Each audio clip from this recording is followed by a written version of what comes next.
Yeshiva is a Jewish institution that focuses on the study of traditional religious texts, primarily the Talmud and Torah study. Study is usually done through daily shiurim and in study pairs called chavrutas. Chavruta-style learning is one of the unique features of the yeshiva. In the United States and Israel, the different levels of yeshiva education have different names. In the United States, elementary school students are enrolled in a yeshiva, post-bar mitzvah age students learn in a matavta, and undergraduate level students learn in a beit midrash yeshiva gedala. In Israel, elementary school students are enrolled in a Talmud Torah a cheder, post-bar mitzvah age students learn in yeshiva ketana, and high school age students learn in yeshiva gedala. A kollel is a yeshiva for married men. It is common for a kollel to pay a token stipend to its students. Students of Lithuanian and Hasidic yeshiva gedlas usually learn in yeshiva until they get married. Historically, yeshivas were attended by males only.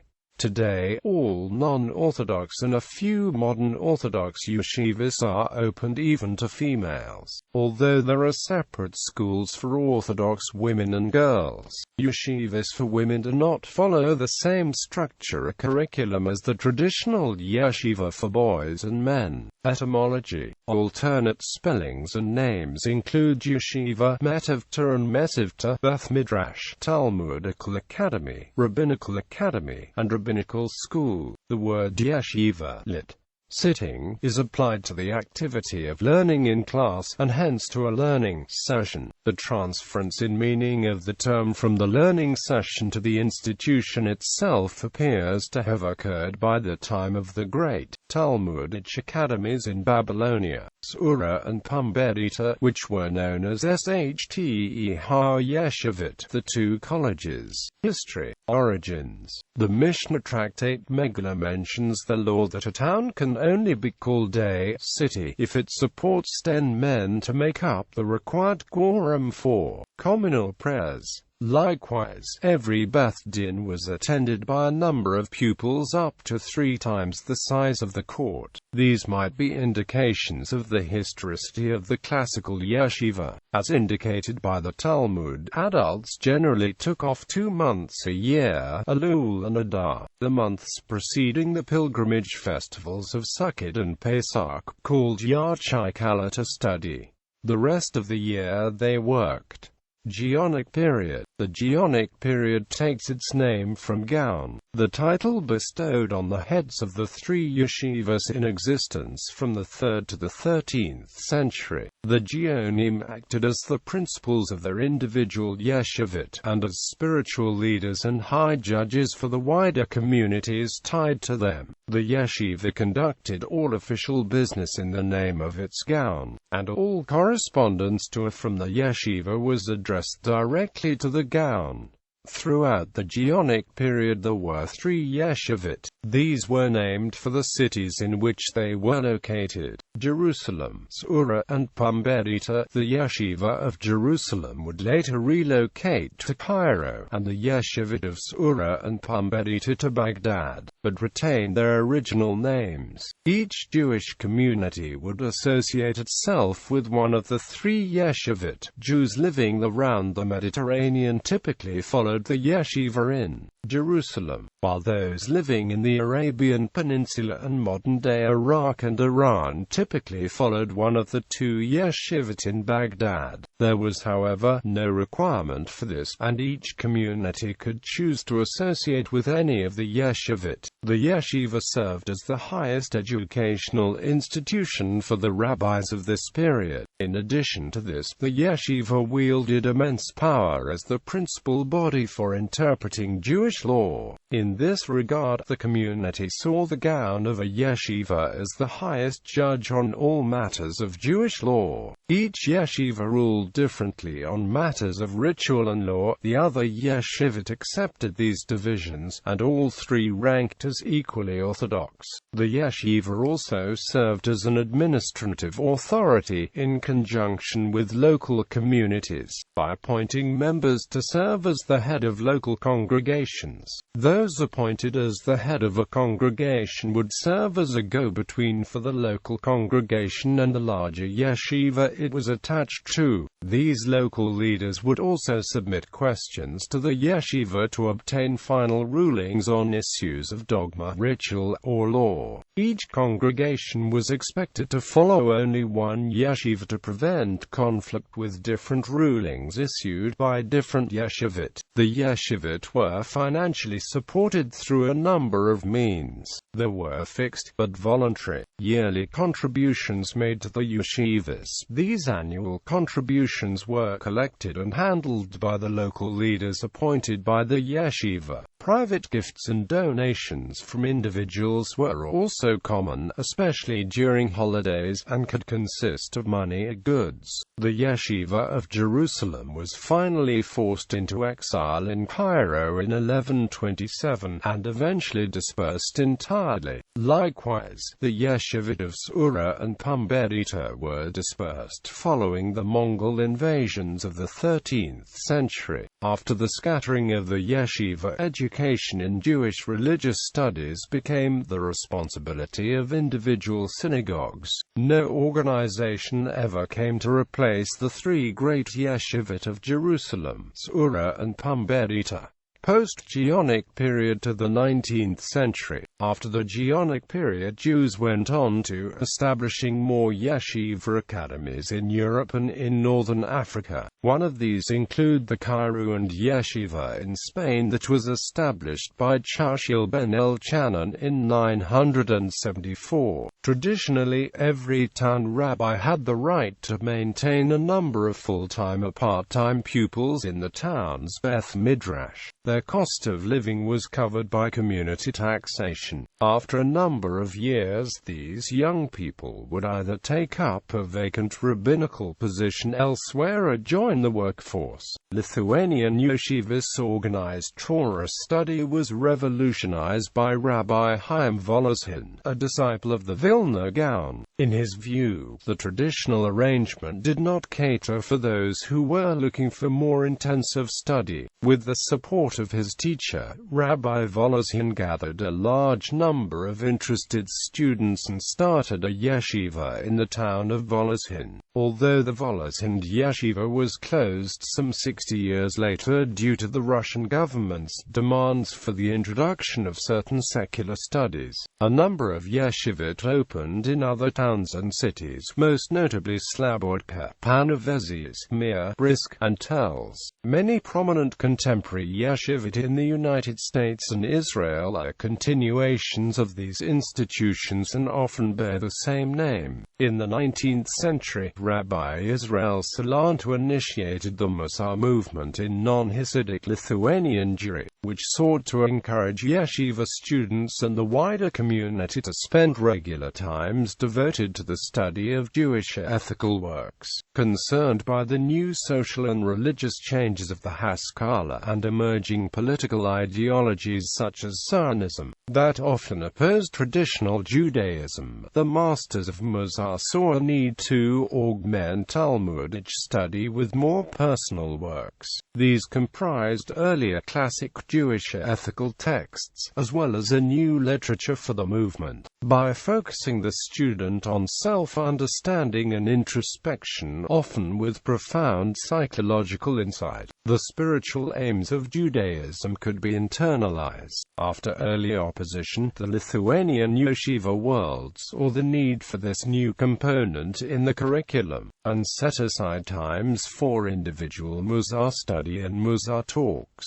A spiritual mentor encouraged the personal development of each student. To some degree also, this Lithuanian movement arose in response, and as an alternative to the separate mystical study of the Hasidic Judaism world. Hasidism began previously in the 18th century, within traditional Jewish life in the Ukraine, and spread to Hungary, Poland and Russia. As the 19th century brought upheavals and threats to traditional Judaism. The Musar teachers saw the benefit of the new spiritual focus in Hasidism, and developed their alternative ethical approach to spirituality. Some variety developed within Lithuanian yeshivas to methods of studying Talmud and Musar, for example the contrast between breadth and depth, or the place given to pilpul. The new analytical approach of the Brisker method, developed by Rabbi Chaim Soloveitchik of Brisk, has become widely popular, though there are other approaches such as those of Meir Chofetzheim and Tells. In Musar different schools developed, such as Slabodka and Novhadok.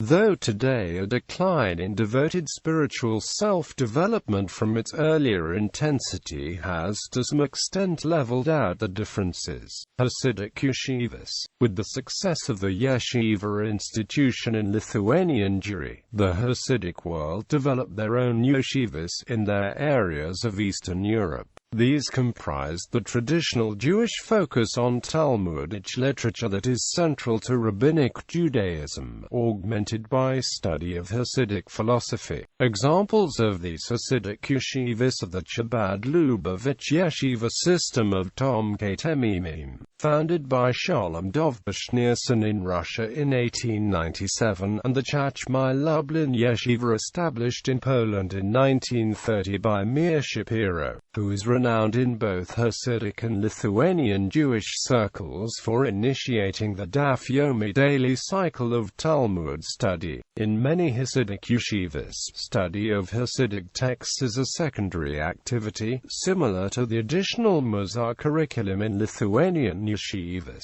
These paths see Hasidism as a means to the end of inspiring emotional dvekut and mystical enthusiasm. In this context, the personal pilgrimage of a Hasid to his Rebbe is a central feature of spiritual life in order to awaken spiritual fervor. Often, such paths will reserve the Shabbat in the yeshiva for the sweeter teachings of the classic texts of Hasidism. In contrast, Chabad and Breslov, in the different ways, place daily study of the dynasty's Hasidic texts in central focus.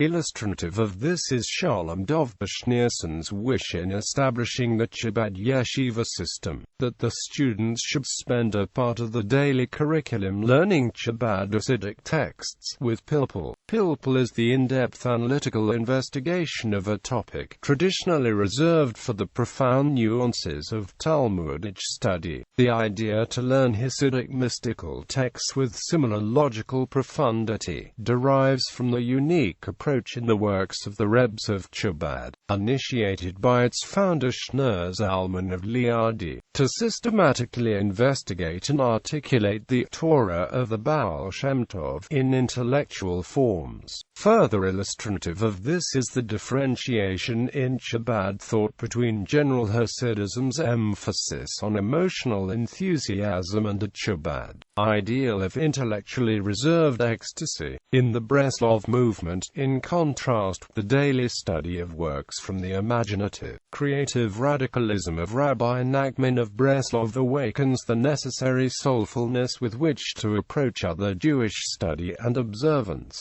Sephardi yeshivas. Although the yeshiva as an institution is in some ways a continuation of the Talmudic academies in Babylonia, large-scale educational institutions of this kind were not characteristic of the North African and Middle Eastern Sephardi Jewish world. In pre-modern times, education typically took place in a more informal setting in the synagogue or in the entourage of a famous rabbi. In medieval Spain and immediately following the expulsion in 1492, there were some schools which combined Jewish studies with science such as logic and astronomy, similar to the contemporary Islamic madrasas. In 19th century Jerusalem, a college was typically an endowment meant for supporting 10 adult scholars rather than an educational institution in the modern sense. Towards the end of the century, a school for orphans was founded, providing for some rabbinic studies.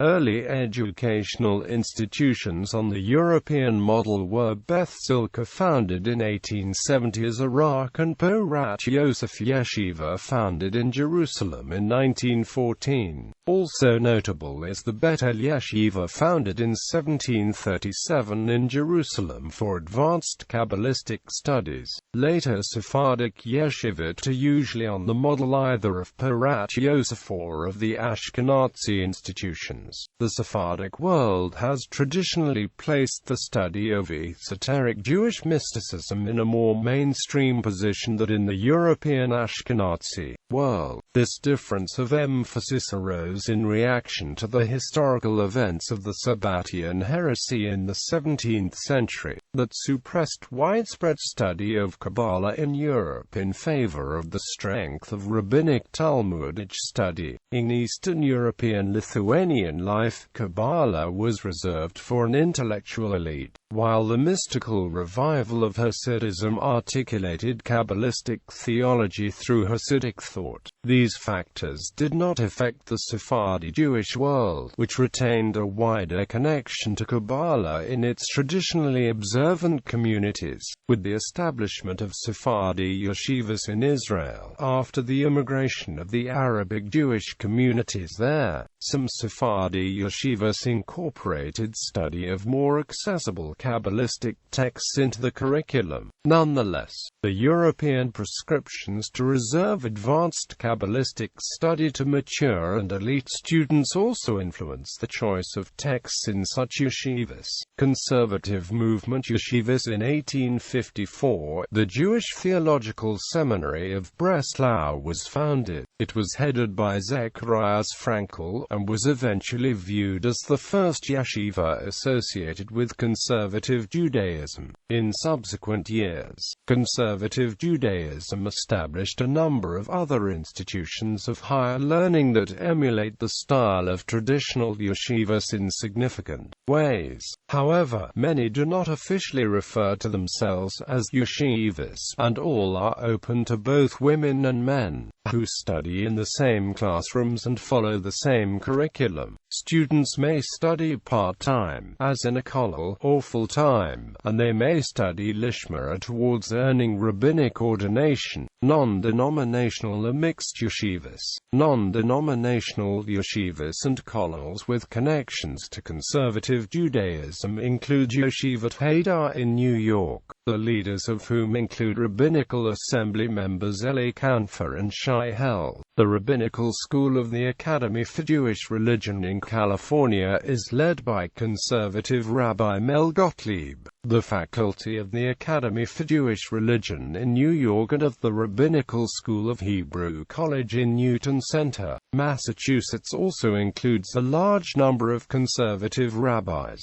Reform and Reconstructionist seminaries. Hebrew Union College, affiliated with Reform Judaism, was founded in 1875 under the leadership of Rabbi Isaac Mayer Wise in Cincinnati, Ohio. HUC later opened additional locations in New York, Los Angeles, and Jerusalem. It is a rabbinical seminary, a college mostly geared for the training of rabbis and clergy specifically. Similarly, the Reconstructionist Rabbinical College of Reconstructionist Judaism, founded in Pennsylvania in 1968, functions to train its future clergy. Some Reform and Reconstructionist teachers also teach at non-denominational seminaries like the Academy for Jewish Religion in New York, the Academy for Jewish Religion in California, and the Rabbinical School of Hebrew College. None of these institutions describes itself as a yeshiva. Contemporary Orthodox yeshivas. Types of yeshivot. Yeshiva ketana. Many yeshivot ketanot in Israel and some in the diaspora do not have a secular course of studies, and all students learn Judaic Torah studies full-time. Yeshiva high school, also called mesivta mekina or yeshiva ketana, combines the intensive Jewish religious education with the secular high school education. The dual curriculum was pioneered by the Manhattan Talmudical Academy of Yeshiva University in 1916. Mekina, for Israeli high school graduates who wish to study for 1 year before entering the army. Note in Tel Yeshivas they call them mesivtas, yeshiva ketanas, mekinas, Beth Medrash, for high school graduates, and is attended from 1 year to many years, dependent on the career plans and affiliation of the student. Yeshiva Hesder, yeshiva that has an arrangement with the Israel Defense Forces by which the students enlist together in the same unit and, as much as is possible, serve in the same unit in the army. Over a period of about 5 years there will be a period of service starting in the second year of about 16 months. There are different variations. The rest of the time will be spent in compulsory study in the yeshiva. Kollel, yeshiva for married men. The kollel idea, though having its intellectual roots traced to the Torah, is a relatively modern innovation of 19th century Europe, although the Mishnah tractate Megillah mentions the law that a town can only be called a city if it supports 10 men to make up the required quorum for communal learning. Often, a kollel will be in the same location as the yeshiva, Baal Teshuva yeshiva catering to the needs of the newly Orthodox. Traditionally, religious girls' schools are not called yeshiva. The Beis Yaakov system was started in 1918 under the guidance of Sarah Shengara. This system provided girls with a Torah education, using a curriculum that skewed more toward practical halakha and the study of Tanakh, rather than Talmud. Beis Yaakovs are strictly Haredi schools. Non-Haredi girls' schools' curricula often includes the study of Mishnah and sometimes Talmud.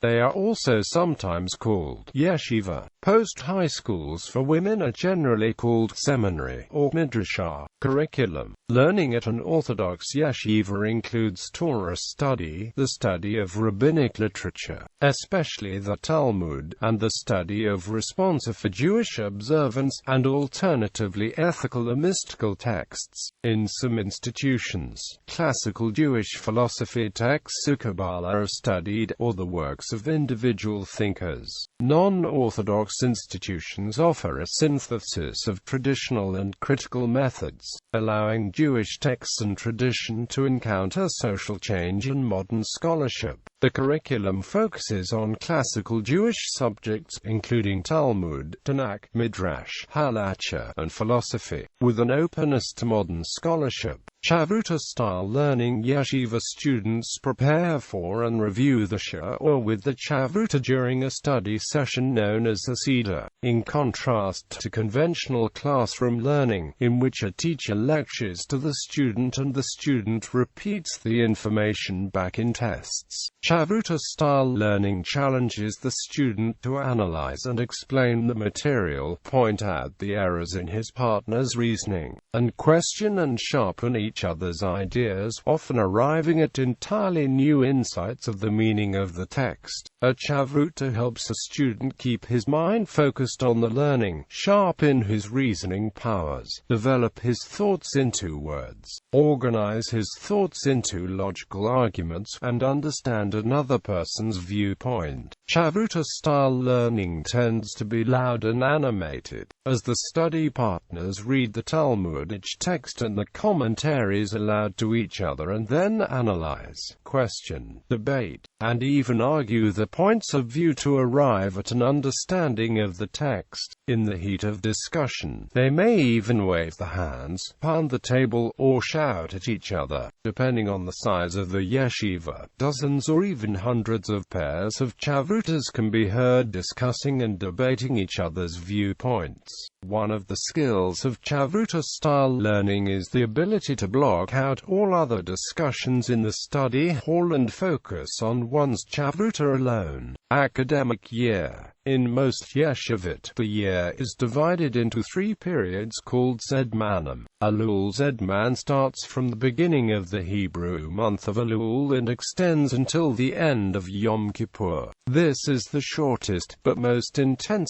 semester as it comes before the high holidays of Rosh Hashanah and Yom Kippur. Winter Zedman starts after Sukkot and lasts until about 2 weeks before Passover, a duration of 5 months. Summer semester starts after Passover and lasts until Rosh Chodesh Tisha B'Av, a duration of about 3 months. Typical schedule. Talmud study. In the typical Orthodox yeshiva, the main emphasis is on Talmud study and analysis. Generally, 2 parallel Talmud streams are covered during a Zedman. The first is study in depth, often confined to selected legally focused tractates, with an emphasis on analytical skills and close reference to the classical commentators. The second seeks to cover ground more speedily, to build general knowledge of the Talmud. In the yeshiva system of Talmudic study, the first area to be mastered are 8 masechtos that deal with civil jurisprudence. These are the masechtos that are studied in undergraduate yeshivot. These 8 volumes are mastered first because it is with these subjects that a student can best master the technique of proper analysis of the Talmud. Only after this technique is mastered is a student ready to go on to other areas of the Talmud and develop a scholarship in all areas of the Talmud. Works generally studied to clarify the Talmudic text of the commentary by Rashi and the analyses of the Tosafists and other Rishonim. There are 2 schools of Rishonim, one from France and the other from Spain, who will sometimes hold different interpretations and understandings of the Talmud. Various other mefarshim from later generations are also used. Jewish law. Generally, a period is devoted to the study of practical halacha. The text most commonly studied in Ashkenazi yeshivot is the Mishnah Berurah, written by Rabbi Yisrael Meir Kagan, the Chofetz Chaim. The Mishnah Berurah is a compilation of halachic opinions rendered after the time of the writing of the Shulchan Aruch. In Sephardic yeshivot, the Shulchan Aruch itself is more commonly studied. The Bet Yosef is also more widely studied in Sephardic yeshivot. Ethics, mysticism and philosophy. The preeminent Musar text studied in yeshivot is the Mezilah Yesharim by Rabbi Moshe Chaim Luzzatto. Other works of Musar literature studied include Orko Zadiki. Its authorship and time of writing is uncertain, but as it quotes Maimonides, it was written sometime after his works were disseminated. Chovah HaLevavot by Bafya ibn Pakuda. Milot HaMidot. Mishnah Aharon. Musar lectures on many topics by Rabbi Aharon Kotler. Miktav Mi Eliyahu. The works of Rabbi Eliyahu Eliezer Dessler.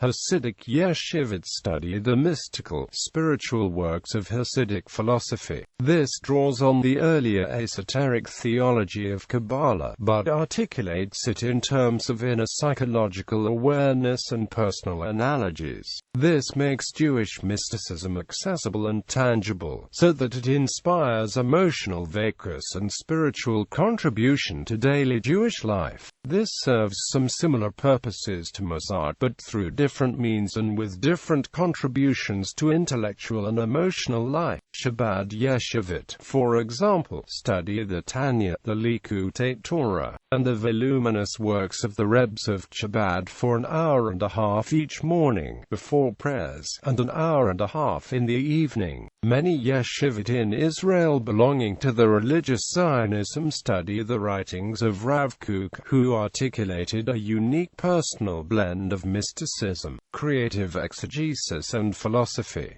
Torah and Bible study. Intensive study of the Torah is stressed and taught in all elementary grades, often with Yiddish translations and more notes in Haredi yeshivas.